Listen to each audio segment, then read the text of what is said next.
To add some further randomization to the particle turbulence, we can take advantage of the turbulence movement attribute.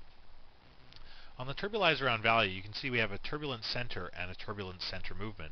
Essentially what we can do is we can take our turbulence pattern and we can define a center through which all of our turbulence derives its formula. So where the compound derives its movement from.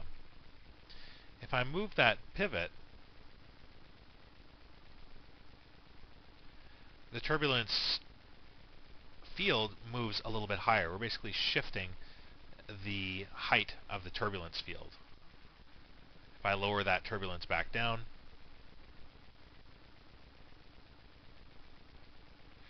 you'll notice that the actual turbulence branches don't start till quite a bit higher up. So basically it's just offsetting or pulling the turbulence field closer towards the emitter or moving it further along. So in my case, by raising it, I'm starting a lot of the early smoke branching. I can actually have that turbulence field move over the life of the particles, and I can have that apply to the point position. To do that, I'm going to get a turbulize around range, so I'll turbulize around value, or sort of randomize actually. I don't want to create a smooth effect. I want to create a random movement of the center pivot through the particle age. So to do that, I'll actually stop my ice simulation here, and I'm going to get a randomize compound, randomize particle position. So I'll randomize around a value. So I have a base value, and the base value I'm actually going to use is the particle position, which is actually derived from my turbulize here. And the variance that I'm going to use is the age of the particle. So if I get the particle age percentage, so the particle age percentage is a number returned 0 through 100%. So that's the amount of variation that I can have over the particle center position.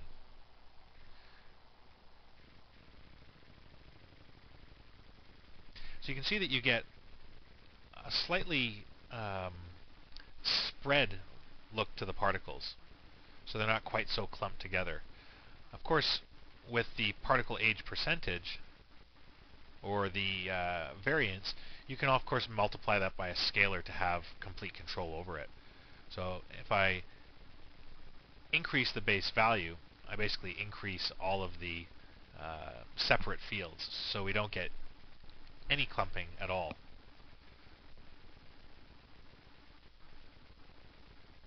So this is really to create kind of a softer look, if that's what you were after.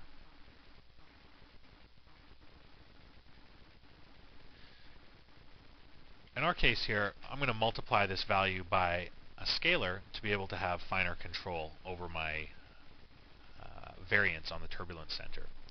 So I'm going to get a multiply by scalar compound, or sorry, a multiply by scalar node, and I'm going to plug the particle age percentage as my base value and the multiply by scalar as my input, and I'm going to just scale down the factor until I have a scale that works for me. So my scale before was very tight.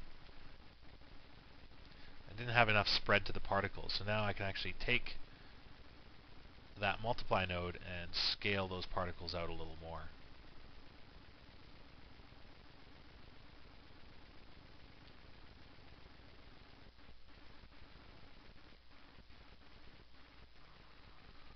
It's actually not looking too bad now.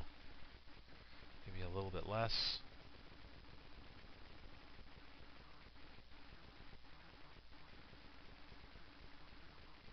Yeah, I think that'll work out. I think that'll work out nicely for us. I can also animate the turbulent center movement by also having the movement field move along the positive y-axis through the particles. So again, this will just add a little more random movement to the turbulence itself. How much you use, of course, is up to you. So I'm going to dial down from 10 and try and just add a small amount of upwards turbulent movement to the particles. Again, just to bring a little bit more noise into their movement. get them swirling around just a little bit more.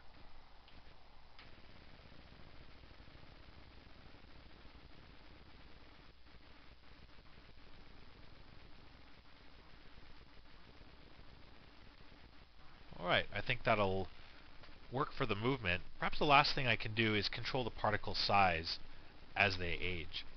If we look up the size compounds, one of them is a modify particle size, which works very similar to modify particle color. We can use the age, an age percentage, or an external value to drive the size over age. I'll right-click and add a port after modifying the particle color and bring in a modify particle size compound. I'll sort of fit it into my stack, my ever-growing stack here, and connect into my ice tree. So I'll plug that into port 6. Of course, the particles will almost disappear at this point because I'm clearly going to need to tune the modify particle size compound.